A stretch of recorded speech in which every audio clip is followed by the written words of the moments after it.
Hi, I'm Edgar Hernandez. And I'm Nuri Robles. And this is Bar Talking Bar. Your access to the heartbeat of New York City's bar and hospitality scene. Hosted straight from the city that never sleeps, we sit down with bartenders, brands and ambassadors, hospitality pros, and cocktail lovers. Whether it's the art of bartending, the hustle behind hospitality, or the wildest bar tales, expect raw conversations and industry secrets. Listen to the people who pour your favorite cocktails and keep the nightlife alive. If you love bars, spirits, and the stories that bring them to life, follow us, share, and subscribe to keep the conversations flowing. The podcast that you didn't know you need. New episodes weekly.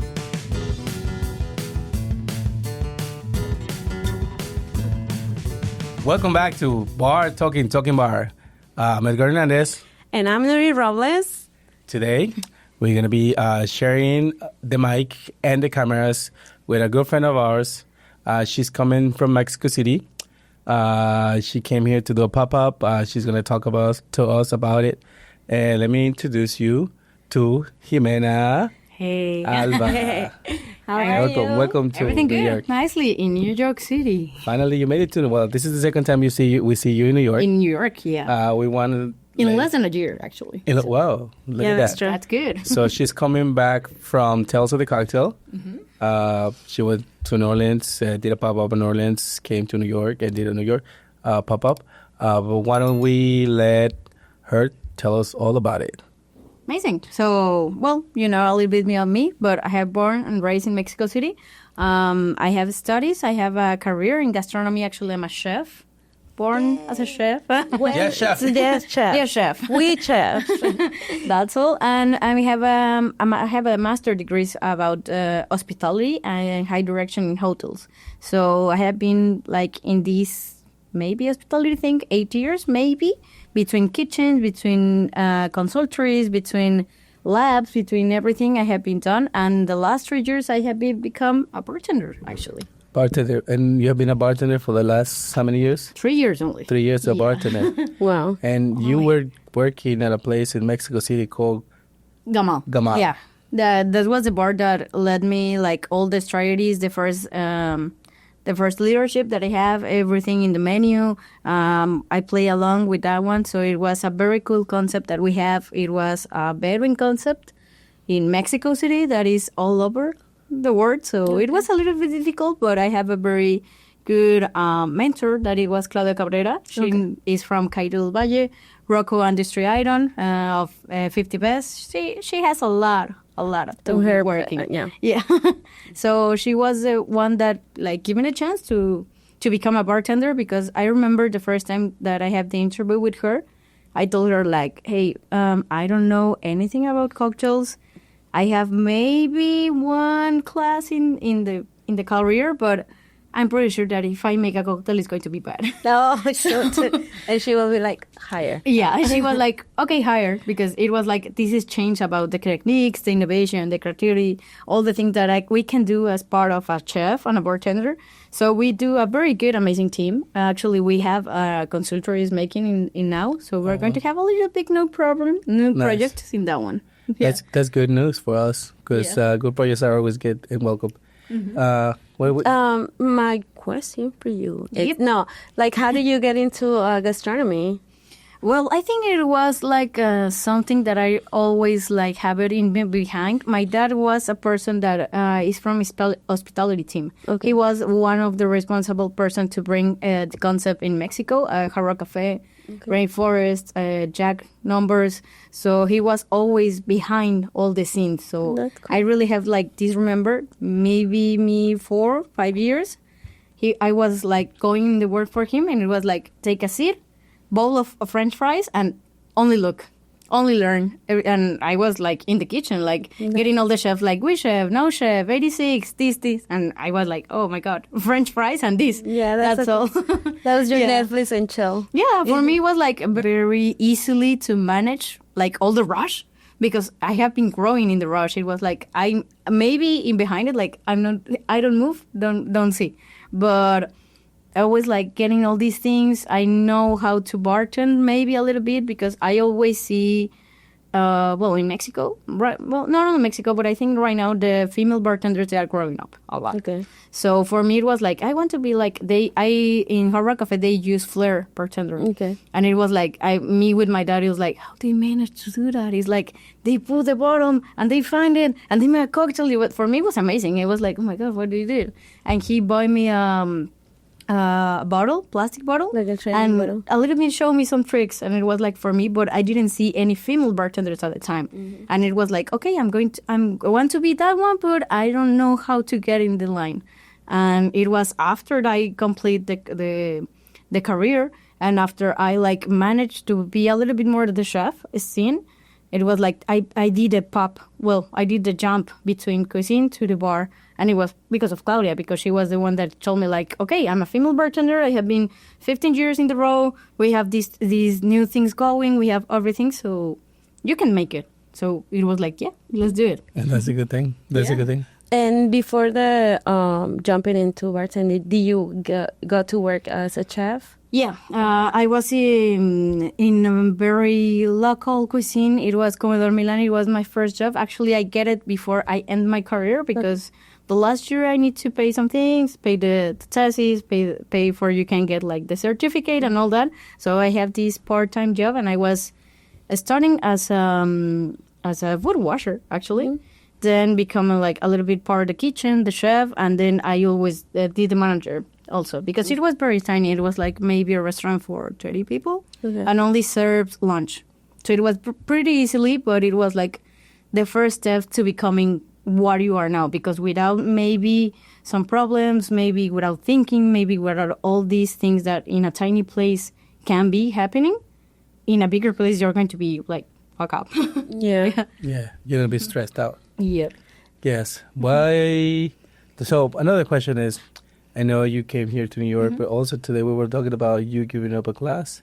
Yeah, today I have to give a conversion class with Maestros Mixologos in creativity and innovation, because part of the team that I'm working on is called a group, Maestros Mixologos, that is a Mexican group of bartenders, and they are like the top bartenders in the whole country. Really? So we managed to make these environments, so these classes, these pop-ups, this easy way to connect with the industry, because right now, well, Mexico City and in New York is going to be also similar. Is that the chef? Yeah, this is MM is Maestro Mixologo. Nice. Yeah, I asked her because I saw Emin, and then I was like, but MM. her name is not. Yeah, I was thinking it's Jimena. Eminem. Yeah. Is it? it's that one. Yeah. It's that one. So the idea of becoming part of this program is like to have someone that can be like not interactive, but someone can be a little bit more like a guiding thing, because we're 10 bartenders, but we have like the back tenders, so we can show them techniques, innovation, flavors. What do you need to do to being here in New York doing a pop-up with the brand? What do you need to create? What do you need to advance? What do you need to making all these things? Education, information, how to move around. Yeah, I guess. the networking also is like, for me, this is, you were telling, like, is the third time that I came to Tales of the Cocktail. The first time that I came, and it was like when we met, I pay for everything. The plane, the hotel, the food, the drinking, the seminars, I pay for everything. But now in my third year, a brand pay me for like all the plane, like all the hotels, all the food. It was like, they can be you. You can make it. You have to be escalating. You have to be like always on the move. If you are only like, I can have it in my hand, no, he's not going to get the opportunity like from the sky. No, you're not gonna fall out of the tree. But that's great. That's great. Do you have any questions, Norit? Because before I ask her about this little agave spirit. You just read my mind. I was like, Amazing. let's try it. Let's try it. Yeah. I don't know if you know the double tequila before. It's the first time that you have seen it. Well, it's not going to be the first time because like a little bit. I tasted it in the past, and I think it's a great product. For their listeners and people who's watching us, what is Maestro Dobel? Well, Maestro Dobel is a very good brand of tequila.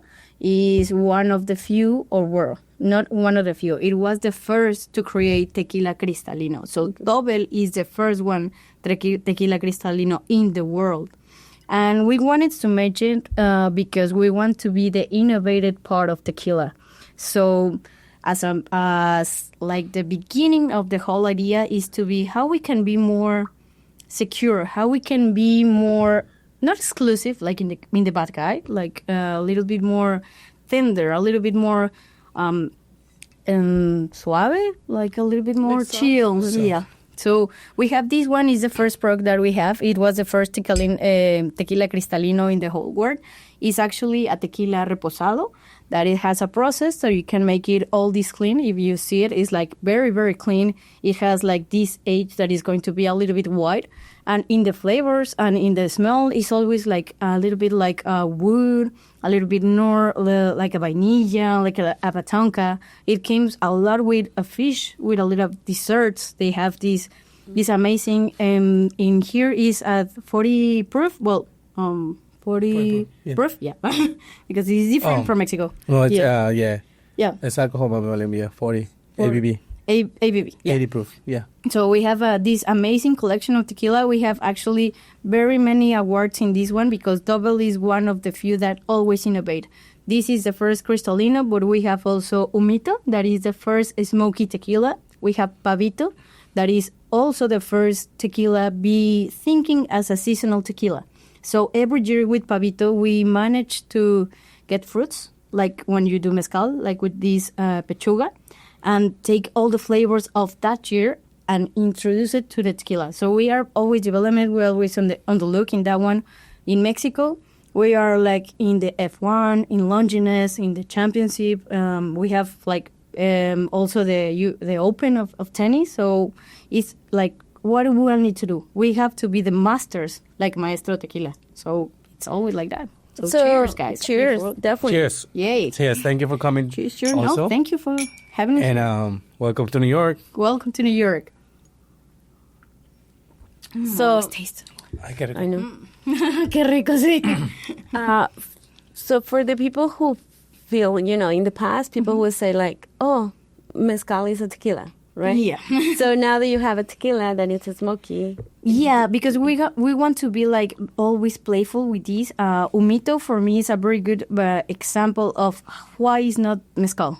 Because, well, right now it's not only mezcal. It's like mezcal, tequila, raicilla, bacanora, sotol. We have been this selection of agave spirits like in the booming. Mm-hmm. Every time that I go to a new bar, a new country, always looking for the bottles. It's like, it's not only tequila right now. It's not only mezcal. Mm-hmm. Right now it's like booming all these amazing things that we have. And for me, Humito is always like having like these in between, not in between mezcal and between tequila, but it's like, it's going to be a tequila that it can be smoky.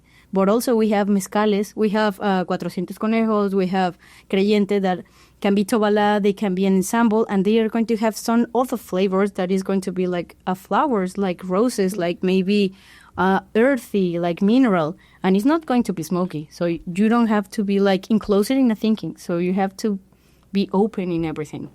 That's good to go. I mean, good to know because, like the other part that I seen changing here in New York City is that before you will go to a bar and everybody will be like, shot, right? And then you just shot whatever. Or it could be like a nice tequila, nice mezcal, and it will be shot.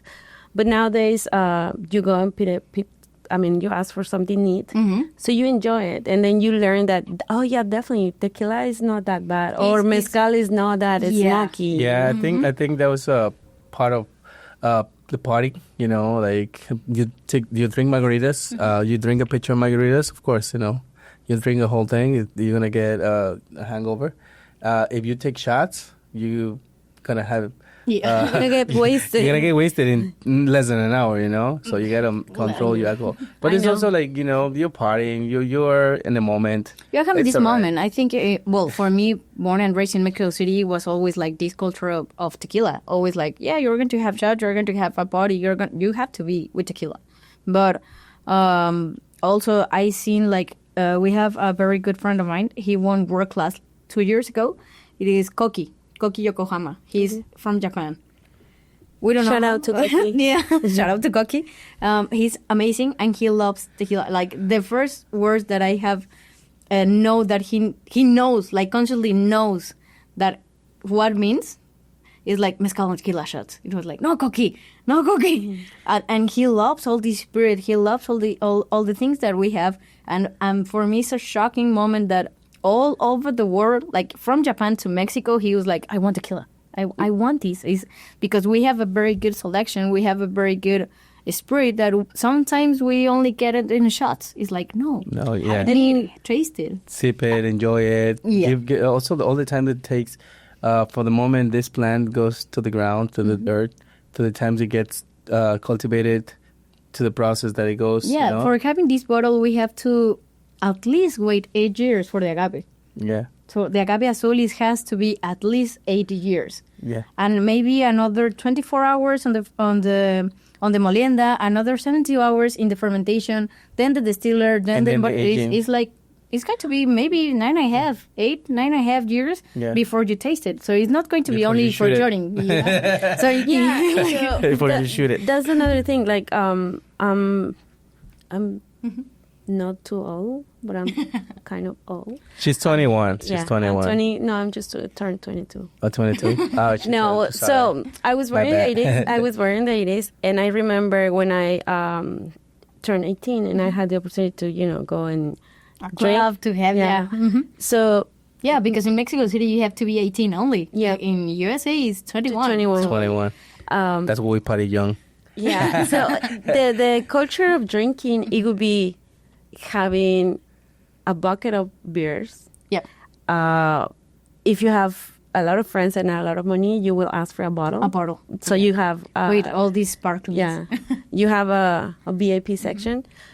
And then if you want a cocktail, it would be like something, I think I told you, right? Like I will say like, oh, can I have a screwdriver? Which is just, but it was like a cocktail, right? It was because I don't think right now, I think that cocktail scene is getting more like all this fusing, like you're going to have, you can have a screwdriver that is going to be, for me, is like if you are calling yourself a bartender, you know how to make that one. Yeah, of course. It's like, you have to know it because if not, it's only like a poser. Like, hey, I'm the bartender. I'm the cool guys. I'm the one who cooks. Yeah, I have tattoos. I have like these. I can give you maybe a free shot, but it's like no. You have to. Now bartending is becoming more seriously. Yeah, and the point is that I remember also that in Mexico it was more like fancy or cool to drink whiskey, right? Yeah. I don't know. I feel like tequila, mezcal, anything that it depends on a plant, it has, for me, more respect, or you have to be more aware of what it's in, because, whiskey takes time. It takes also the environment and everything, but you get grains, right? So you can get grains. You get a harvest every year. But then you just need a plant that it grows every 8 years or every something, right? 8 years. And that's only in tequila, because sometimes with the mezcal it can be 20 years. And also but not just that, you have to know that this is generations doing it. Yeah. And the history of there's people that they did rituals. It's everything like... It's a family thing too. Yeah. It's a family thing. I remember one part of my family is from Chiapas, and my dad used to go a lot when he has the machine company or the construction, and he was a lot in Chiapas. And he told me that the pox, it was like a retail thing in Chiapas. Maybe outside the state, maybe outside Chiapas, we saw it as a agave spirit. It's but agave for them, from this? No, it's like corn, no? Yeah, it's made of corn. And the idea in here is that they drink it in the iglesias, in the church. In the church, yeah, not very church, in the churches, because they were praying for something, and in their mind is like this culture that if I'm getting like high, is going to be more close to God. Yes. So is all this cultural impact, is all the things that we have. For Double, this is, I think, the 11 or 12 generation making tequila. And it's one of the oldest working distillery that we have, La Rioja and Tequila Jalisco. So it was like, it's a culture thing. It's only not to be shoot, only not to be sure. It's like, you have to be like this part. For me, tequila is something that gets from my grandmother and my grandpa, because my grandpa loves Centenario, like really loves it. He passed away a few years ago, but he was like Centenario, Centenario, Centenario. And my grandmother drinks only José Cuervo Especial. No, Tradicional. And sometimes she's like 92, 93 right now, so he's very picky. Okay. Sometimes it's like, oh, we don't have José Cuervo Especial. Maybe we have Doble Reposado. Okay. We can put it in the glass, and she's going to smell it, taste it, and it's like, no, that's not my tequila. At 93. It's like, she's the she knows it. I mean, yeah, you've been drinking for a while. Yeah. You know your taste buds. No. Also, going back to the church ceremonies with Push, I want to become a church goer very soon. so I can be close to God. So I can little be bit close to more God. close. You know how to go to church, but if that takes for me to go to church, and I'll probably take that. Maybe making it in that one. No, but it's amazing, all the cultural things that you can have it. And for me, it's like my history between tequila is that one. For maybe for someone, it's like I'm part of the family, or maybe it's for me to share. I don't know, maybe right now Mexico City has, I don't know, for me, the top programs in bartenders. We're on fire in that one. It's happening. It's happening. Yeah, now it's happening. You want to look to the Mexican bartenders, not maybe Spain or Europe nor USA. The Mexican bartenders, they are making big things. So Jimena is bringing, like I said, her cocktail for the pop-up here in New York at Someday Bar, actually. Shout out to Megan and the Someday Bar crew. We were there a couple days ago. For the camp. Squirrels. Yeah. So yeah, talk us what do you have here? This one is one of the last cocktails that I made, actually. It has very easily, I think, for me. It has pandan that is now in the trending. Everyone's loved pandan. Everyone to make something with pandan. We have tequila. We have coqui rosa, that is a vermouth. Coconut, and a little bit of a simple syrup that is going to be very nicely. And actually, this one was inspired in another cocktail that my boss in Double, the bad ambassador of Mexico City, made one of the cocktails that we have in a pop-up. And it was amazing. His inspiration was a bijou. So the idea is going to be like spirit forward, but very freshy. He's going to have these almonds, all the vanilla that we have in Double tequila. So without any more, she have it. She was here like 3 hours before prepping. Everything, So. Also, tip jar is here. I don't know if you guys see it. Everyone has to be tipped. We open at 5. We open at 5 in New York City. It's going to be like the pop-up of the pop-up. That is it. Yes. There's always something after something else. The afters. The after party. The after of the after. So the idea of this cocktail is going to be like very freshy. It's the first time that I have come to New York in this season.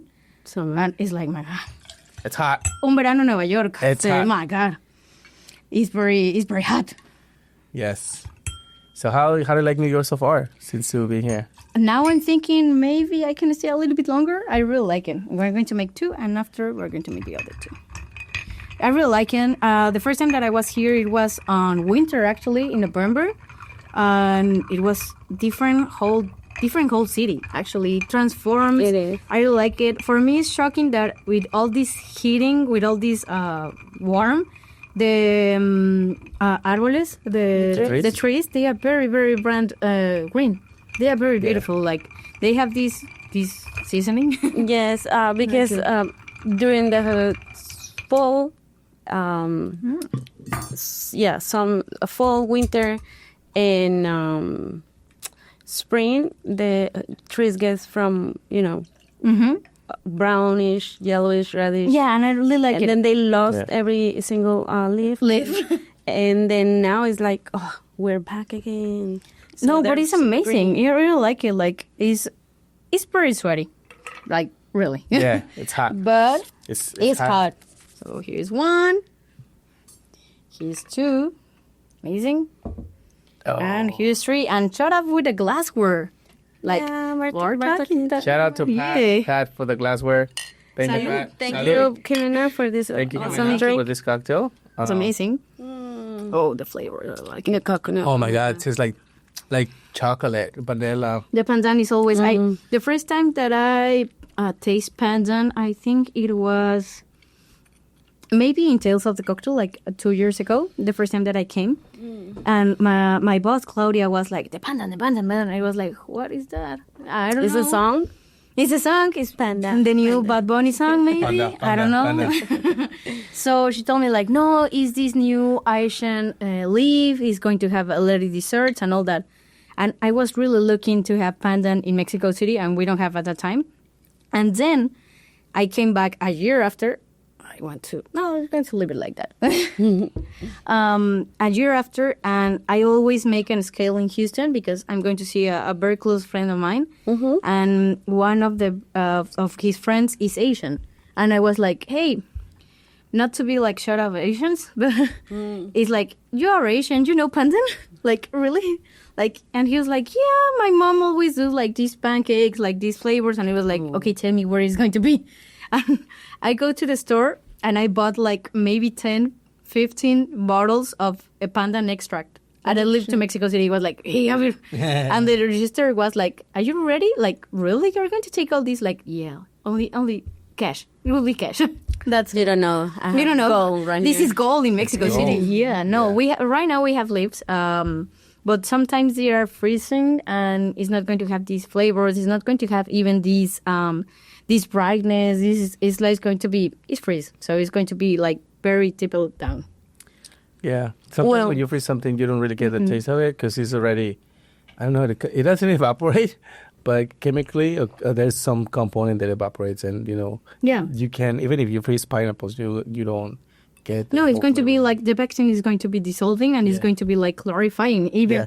sometimes you have to freeze so you can clarify things. This is good. It's, So- it's like Freezing cocoa nib, like chocolate, like a little bit like that. I remember that It's like Claudia told me like it's like a cookie dog. Like, okay, how is going to a leaf taste like that? And when I tasted it, it was like, oh my gosh, she's right. Well, I feel like it's like no clarified piña colada.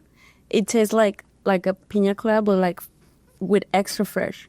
Freshness Yeah. always in that one, yeah. That one is also why the coche is. I really like that one because it has this very good pairing with vanilla, with abatonca, with the same flavors of double the wood that we have in the barrel. So it's really nicely.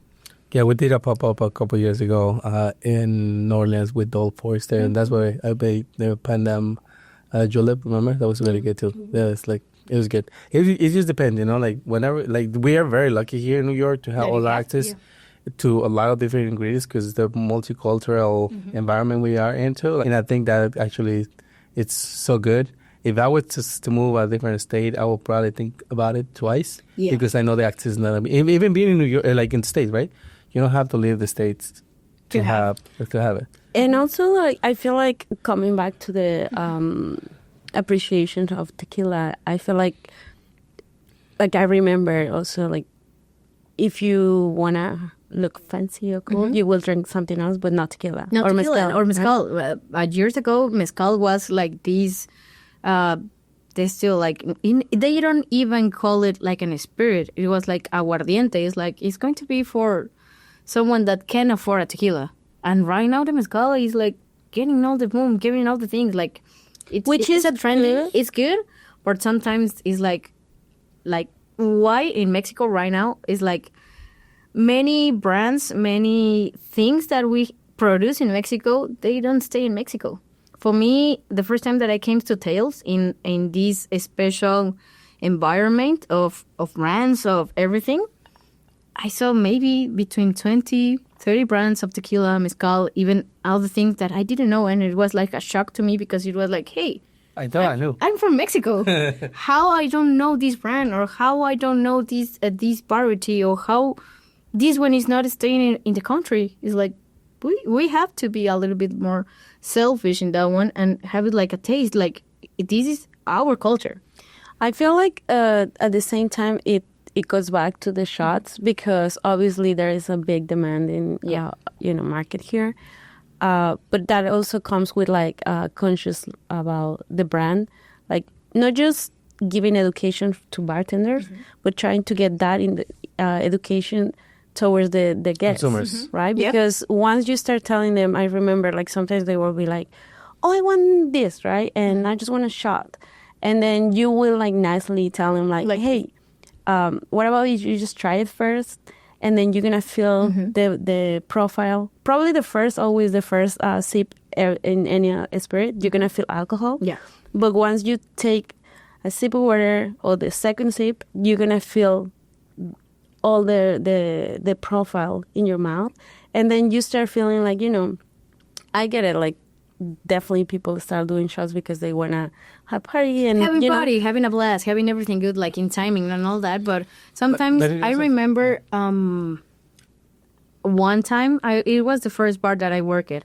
It wasn't open Gamal yet, so I make like a passantee in another bar, and it was F1 Mexico Grand Prix. Okay. So in the hotel that we were staying, well, the hotel that I was working, it was, I don't remember, Ferrari, BMW, I don't remember which one, but they have money. They have a lot of money. So it was like, it came by a person, and it was in the bar, it's like, hey, I want to make shots with the bar team. I was like, okay, what do you like?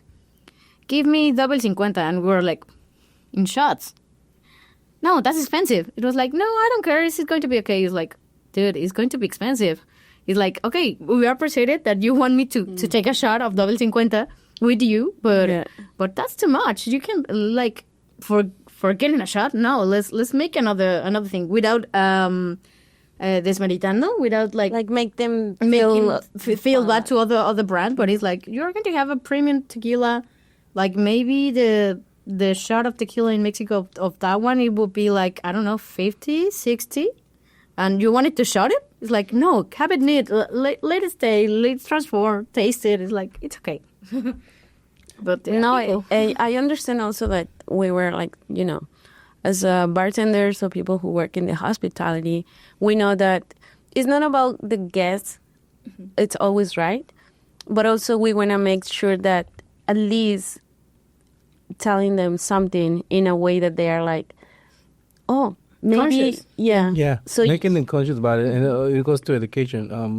Today you were giving up a class, and I'm sure you start by the process of the agave, the harvesting, the cooking, the milling, the fermentation, the distillation. So you go through the processes, and when you mention the process, and then you say, well, this is a category where it's blanco, tequila, there's repo, tequila, it's cristalino now, because if you have a bottle, it's cristalino, but it's also repo, and then they understand more, oh, okay, so this is what cristalino is.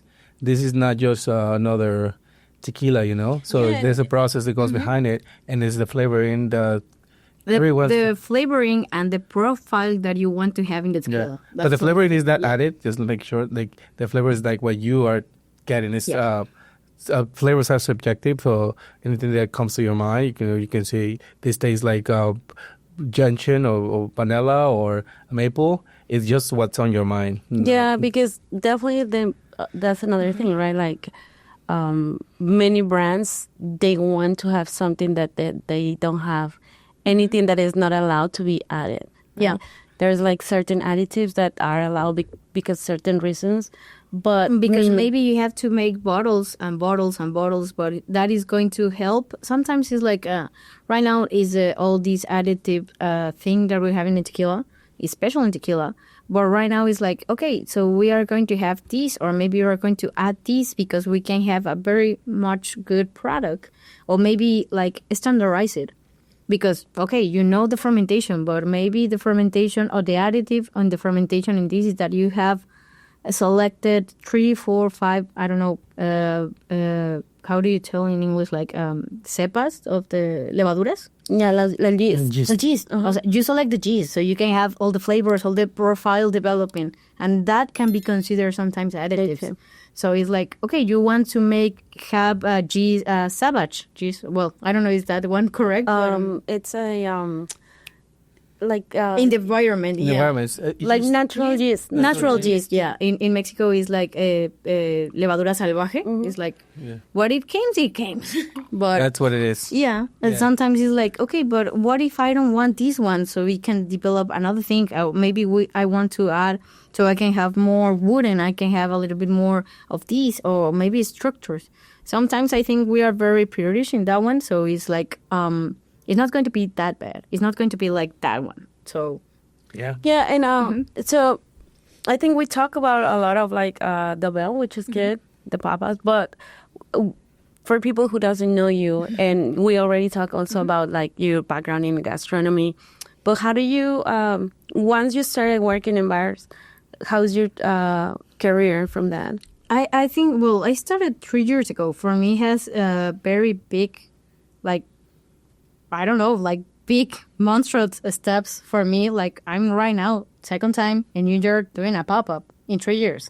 So for me, the thing that really like get me in all these with double, with another thing, it was like getting more knowledge. And getting more knowledge for me, it was like go and compete, go and do competitions.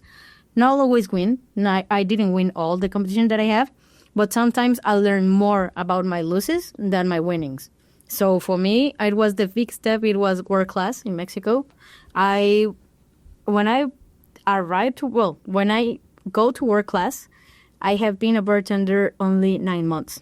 Can you explain a little bit what is world class for me? World class is the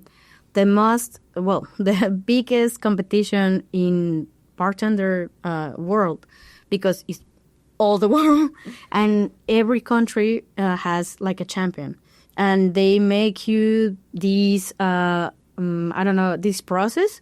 For me, in my year that I was in world class, you have to be selected about an exam. So you have 30 minutes in the computer online to make an exam of 50 questions. Like getting into the brands, what is a tequila, what is a mezcal, maybe what is singleton, maybe what is, I don't know, Quechua one, how many distill that vodka has. It's like getting all the right answers. So for that one, is like, 500 bartenders, and they only select 50. And they give you like this email, is like, hey, congrats, you are now part of the top 50. Okay. And this is going to have the first reto challenge. The first challenge. So for me was to making, the first one was with Zacapa, and we have to have a cocktail inspired in one of the barricades that they use in the Zacapa process. So you have to select that one and profile it your cocktail. Okay, so you have to even have a record, made a video, send the recipe and all that. After that, they select 25. So second challenge. The second challenge was with Johnny Walker. Okay. And in this one is Taste Your City. So you're going to have a list of only 30 products that you're going to use it. There is no agregar, there is no milk, there's no ghee, there's no butter, there's nothing like to be. It's a highball competition. So I want a highball, like a Scotch highball, whiskey highball. That's all. I don't want like this was a Robta bar making ghee competition. No, I want a simple. So after that, only 10 go to the other one. So we go to the third and semifinal challenge that it was with Don Julio. Okay. And the idea is that you're going to have to develop 2 cocktails. One inspired in Por Amor, that is like the thing that they have, like Don Julio, the history and all that. And the other one was inspired in the inspiration about Master Distillery. Okay. So in that one was presencial. It was like face-to-face. Yeah. And they were 10, and we only passed to the final 5. And between semifinal and final, we have only 36 hours to develop 3 drinks. And one of those drinks has to be a replica for people choice for 100.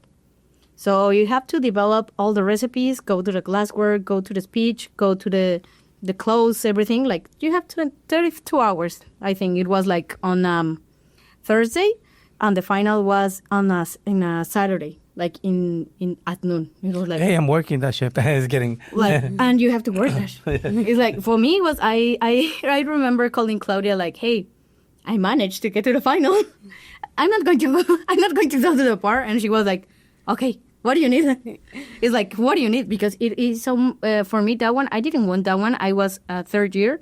But being the third, only having 9 months as a bartender, third place. Nice. Wow. That's Third good. place, having only been 9 months in this work, having all the support because I didn't have time to get, I don't know what it was, like a highball or an old-fashioned or something like that.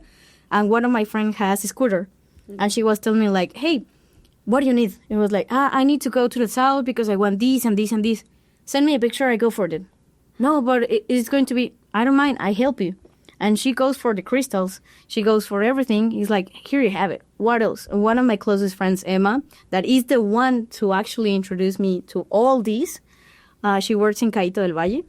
She's Hi, Emma. Hi, Emma. Everyone. He's like, Hi, Claudia. Hi, Claudia also. Emma actually is the first, it was the person that introduced me to Claudia. Okay. We studied together in El Cloister of Sor Juana. We do the college together. Mm-hmm. And she was like the one, hey, Claudia is looking for that bartenders. Go.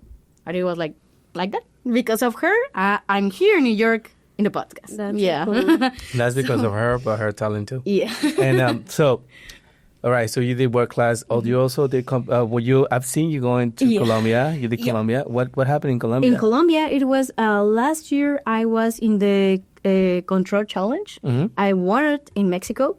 And this year they invited me to be a judge in the LATAM competition. So we managed, I was part of the judge that select the champion. So goes to Paris, to Angers, to represent all Latin America. And actually we have 2 wild cards. We have the Mexico and the Colombia. Who was in Mexico? Who was Colombia? Mexico was Fran Calvallo. He's a very good, talented friend that I have. Now that, congrats in that one. He was in 50 Miles. That it was the first cocktail bar to be in.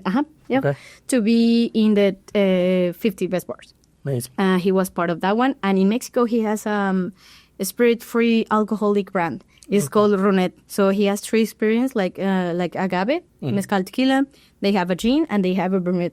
So it's amazing. It's very nicely. So he was the one.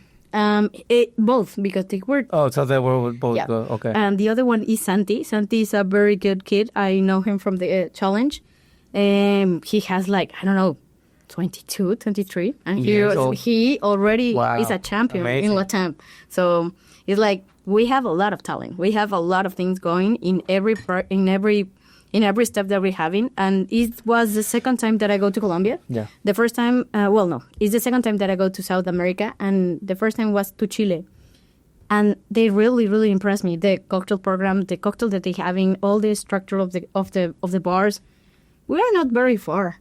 Actually, we are not very far. No, but the thing that surprises me is we were talking about this with our previous guests. Also, if you guys haven't seen our previous video, to log in, tune in, or listen to us on Spotify, whatever platform you're listening to us. Previous conversation with Piva, also from Argentina, living out of New York. Living out of Mexico City, visiting New York. We were talking about this. Shit, I forgot what I was saying. We were talking about South America. Yeah. South America. So we were talking about the new blood. She mentioned something about new blood, right? Mm-hmm. And new blood is, on my understanding, is younger generation. Mm-hmm. The younger generation, of course, if you go to college, you want to be a doctor, you become a doctor, right? You have to study. So the same thing happens in hospitality. If you want to excel and you want to grow, you want to do this, travel, invited by the brands because, of course, they understand your skill. You put the time into it. You read your books. Mm-hmm. You have the interaction with other bartenders, answer questions, make friends, build your network. It's not going to be only I'm the cool bartender, I have tattoos. It's going to be right now it's more educational, more I always remember to the bar, the kids that I have in the bar is go to the pop-ups. Okay, you are having I don't travel, I don't go to this. Okay, but New York is coming to Mexico City. Amsterdam is coming, Chile is coming. Also, many, many, many big cities, many good. But it's coming to Mexico, go. I feel like you are the generations, the new generation that are like breaking rules? I don't know, And- because I think I'm between, because like you see me, I'm 30. Yes, but it's still And I like, get sleepy at 10. no, I'm just saying that because, for example, if you, like we were talking about, like, Mexico is now top of Yeah. the top, right? I feel like that generation, or what is happening is also because if you, like, if we see know the history in New York City when the cocktails became again. So it was Sasha Petrosky. Yeah. He wasn't old when he started doing that, right? He was also young, but he used to go to, having dinner in this, Yeah. trying this, and going places. And he was very young too, but he has in mind that, you know what, You why? have to settle the goal, because if you only want to be like invited with the brand, like pay me everything, maybe you can manage to get 1-2 pop-ups internationally, but what is going to get the brand? What is else in that one? What is going to get to you? Like, if you wanted to repeat it, you want to have it, you want to be more. For me, it's like always develop and invest in you. One of the things that Claudia told me was like, I invest into things, drinks and food. That's all. it. That's all. That's everything. And that's that what you we need do to every day. Like, honestly, if you really think about it, you go to your friend's house, you go to your family's house, you go to your to meet up with a friend at a restaurant. Or the first thing you always get is a drink or a glass of water. That's very, like, all Drinking food. drinking food. But sorry. also, I want to mention that going back to the new blood, the new generations, it was also the timing in New York that they needed. They really needed change because we came from, like, going to the bar and having all these mixed sours made, like, fake fake. mixed- Yeah. And then when they started doing again the classics and trying to use, like real sugar, trying to get a nice ice, and we have that development in New York City that nowadays I think New York, it was like the first town that we have for many cocktail scenes in all over the world. Because New York, I think they have 3, number 1, some years past in the 50 best, and it was like always New York, always New York. Right now it is maybe Mexico City, but it's like New York, Mexico City, London, and right now it's coming Hong Kong. Yeah, Singapore. because if you see the industry in New York City, it's huge. So we have, I don't know, open restaurants and bars every single day. We were talking about it a little bit like before. Mexico City, the thing that we have is very, very tiny. It's a very tiny piece of land. And we are so many that it's complicated to get into traffic. It's complicated to move on, use the metro. But I think New York, the thing that he has is way more bigger than Mexico City. Yeah. And it's like having all these amazing things. It's like, it's not going to be only Broadway. It's not going to be only this. Yeah, and that's another point that you're touching, honestly. Because going back to Mexico City, the bar scene is perfect. I mean, we have number 1 there, right? Yeah. So everyone wants to be a number 1. So everyone is putting the time, the education, and all that. And if you have a little bit of land, like you say, if you can travel the subway or you drive your car because so much traffic, you can't access certain ingredients. You have to think and solution. The first time that I have this talk, it was like in my first day of class in college. I arrived late and they let me out.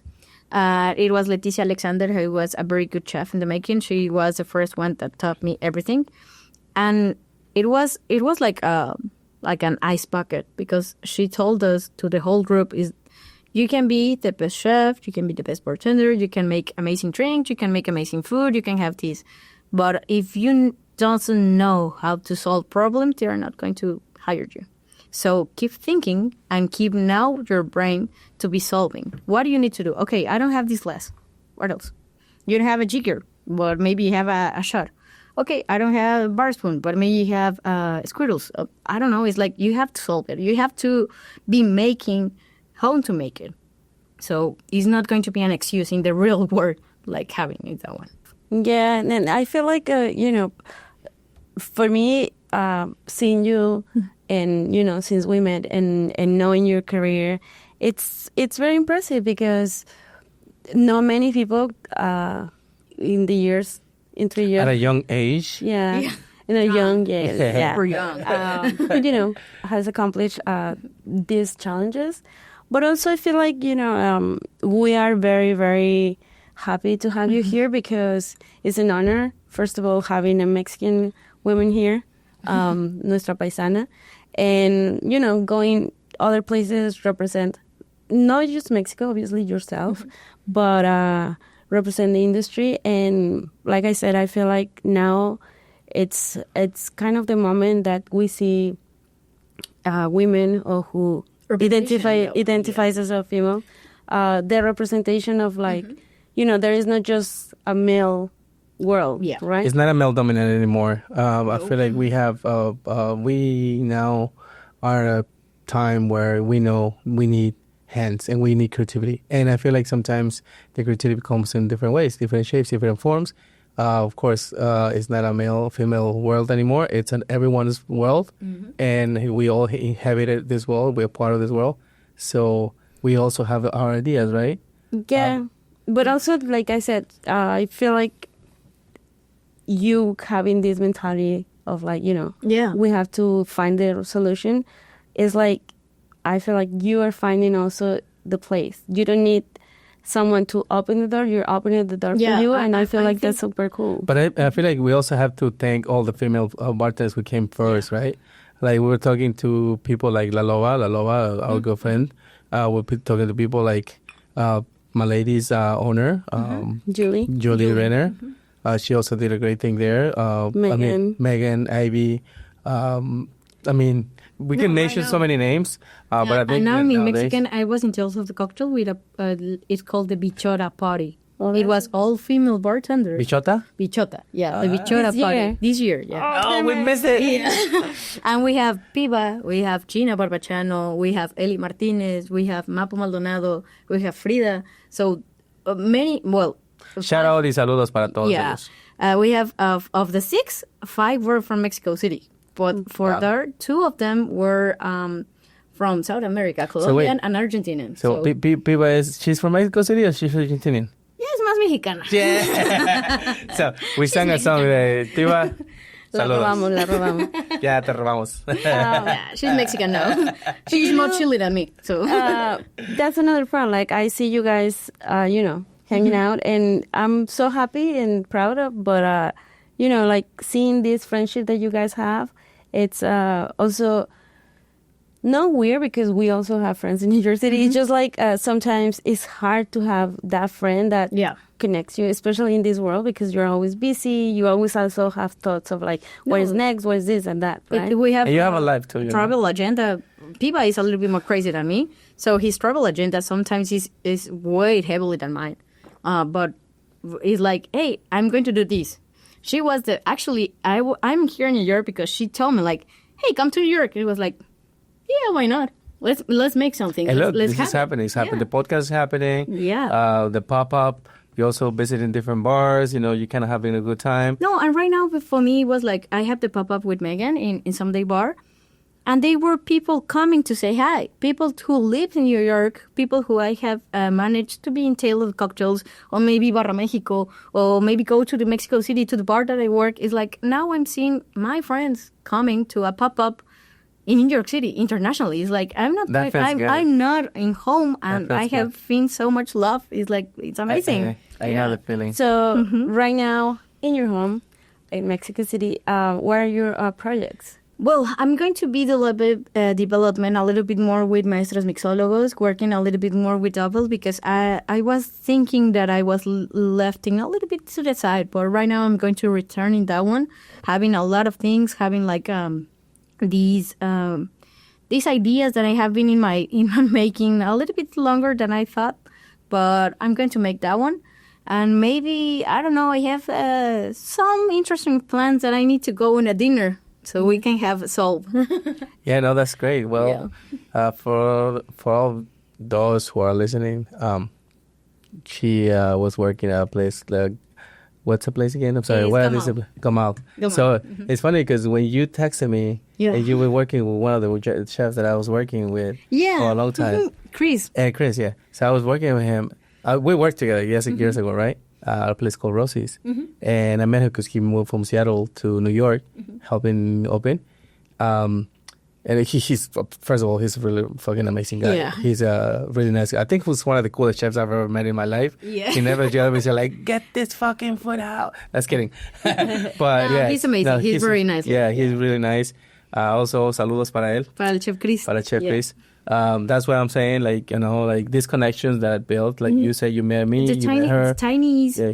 industry is going to be very big. I think there are more bartenders definitely in New York City than in Mexico City. But the industry, how they connect is very amazing, because the first time that we met us is because I was in a restaurant, an Italian restaurant in Tales, in Nola, and I was talking with my cousin in Spanish. Yeah. And Eddie is like, "You're Mexican?" He was like, "Sí, compa." You know what called my attention? You were wearing a hat. Yeah, of A LA. sombrero. I don't know, like you were wearing a hat, like oh, that's cool. Because I always wanted a hat. I just got a hat recently, like 2 years ago. We went down to LA. We got a hat. I always wanted a hat. But yeah, that interaction, you know, like also breaking the ice. Like I feel like being a bartender or working behind the bar kind of makes you lose the fear of talking to somebody. It's an icebreaker. So everything for me, everything is an icebreaker. Yeah. And if you see somebody doesn't want to talk to you, you're like, okay, doesn't want to talk to me today. But Yeah, tomorrow, but sometimes I don't know. You know, like I'll probably run into you like in the subway and say, "Hi, I saw you yesterday." So that's my icebreaker, and I learn a lot. You know, also working behind the bar, and I think you only have 3 years in you, and believe me, you're gonna learn a lot, and I can see you growing from here. Honestly, I think like, I can see we can manage. We can manage that one. And for me, it was very fortunate, all the things that happened, all the setting, but. Right now, talking like the new industry, like the new way that is coming with the young bartenders. If I'm doing this at my 30, that I consider that I started like old, I don't know how it's going to, like Santi from Control Colombia, he's 23. What he's going to be doing when he's my age? So they have the whole world, they have everything, they have these alliances because... Be honest, the brands always want to feel love, and it's like, hey, I'm doing the brand, I'm doing this. They are going to be like, so many good brands like Control, like Double, like I don't know, Tito's Vodka. I really like that one. So it's like you are having this all is give it a chance. Like raise your hand because it's going to be easier if you raise your hand, and it's not going to fall the opportunity. So it's also about the mentorship. Because you mentioned you had Claudia helping you. Yeah. So I feel like that also has a lot to do with it because she's giving you the hunger, you know. She's telling you, hey, you have to do this. Yeah. We spoke to Piva in the past podcast episode, and she was talking about her uncle, her aunt. Yeah. So I feel like if you have somebody supporting you, in a way, you're always going to excel, you know, in anything that you do. No, and for me, it was like Claudia. Sometimes Claudia is very hard in the... Not hard feeling, but it's going to be like, I know you can be more. Strict. Yeah, strict. I know you can be more. Pushing you. Yeah, and he's sometimes like, you're pushing me too hard, but it's like, no, I know you can make it. I know you have to do it. I know it's like, sometimes I didn't have like some pop-ups or maybe do some things because they were not like, I don't know, paying me or paying for my stay in the hotel or paying like that. And like, nope. If they want you there, they're going to pay you. You don't have to invest in that one because now they are searching for you. Yeah. So, like, give it a chance. Give it a chance. But also, I feel like, nowadays, it's, I don't want to use the word easy, but it's different in a way that brands, like, now you do pop-ups. Yeah. Right? Brands are here and they're doing more events. And they want also, like, compete in a way that, if you have 20 tequilas, someone How has is to going do to be the brand in that one? Yeah. So they obviously has to invest in, bringing more people so they can have more people around outside and do more events so they can be known. Yeah. And it's good. But also I feel like in that case, definitely it has to be fair for everyone. That if you're going to, even though they're looking at you like, you're important for us, still you have to miss work. You have to pay this and that. And it's cool going to New Orleans, but sometimes it's like many people were telling me like, oh, it's amazing. You travel a lot. Many friends, but maybe not in the industry. Doctors, I don't know, dentists, I don't know, many other kinds of friends that I have. And they were like, but you're traveling. You have gone to these. Last year, I make an account and I was in 15 cities.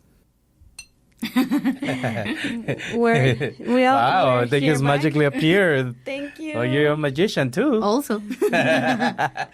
All right. Amazing. So, well, Cheers. Salud. Salucita. Thank you. Salud. Salud. Celebrate. La buena. Saludcita la buena. Luis. So, chef, we can call you chef. We can call you bartender, master bartender nowadays. Portera. Portera. You can call you an international bartender as well now. Right now, yeah. So yeah, I mean, great things are happening, and like I said, I can see more things in the future growing, and you're going to be very successful in the industry. I can see that. Thank you for coming with us and sharing the time, the mic and the camera, and to the listeners. Shout out to all the bartenders in Mexico City. Yep. Todos los bartenders de la Ciudad de México. Felicidades a todos. Cuando quieran, vénganse para acá. Me gusta hasta cabrón. Yes. No lo olviden. And now, if you want to shout out to any people, any of your friends, now is the time. Right now is like I have many friends that they support me in all this coming back, but Emma is one of those. Like she's really like my rock. It's like every time is like, hey, I like Emma. I call it crying, call it laughing, call it everything. Emma is the one that actually get me to being here. Claudia, more than being a mentor, now is my friend. So it's amazing that I can have a friendship with her, having all this. And also my boss from Double, that is the one who invited me. He was actually for me crazy because in the world class competition, he was my barback. He want me to help. Who was your bar? Who was your boss? Roberto Jumanji. Bueno, Okay. Jumanji, para los compas. Roberto Juárez. He's the brand ambassador of all tequilas on Mexico. And, like, we see you, or we see bartenders or people who work in the industry. And we hear. Chismes. Chismecito. But I will say that sometimes I see them, or I see you, or I see myself sometimes very independent, very strong personalities. Even though we're shy and everything, we still have that strong. And also, I'm going to make a point, sorry, but this is our second language. Spanish is our first, so every time we make an effort is to grow. I feel like knowing your professional life, your personal life, and shows how much, you work, and you're like a very, consistent person, and obviously very, very talented. We're very happy to have you here. We're very proud of you, and we're very, very honored that having you here because the honor really is was an honor. mine. No, the honor is mine because I remember the first time that you told me about the podcast. It was only an idea, and now we are It's happening. It's happening. Now we are happening. Thank you so much, Jimena. Thank you. This was amazing. I love it. As you Thank can you, see. guys. Thank you for having us. Thank you, and everybody. all of us. And Thank see you. you next time, okay? Yeah. Salud. Salud. Tucutuc. Corte y fuera. Bye.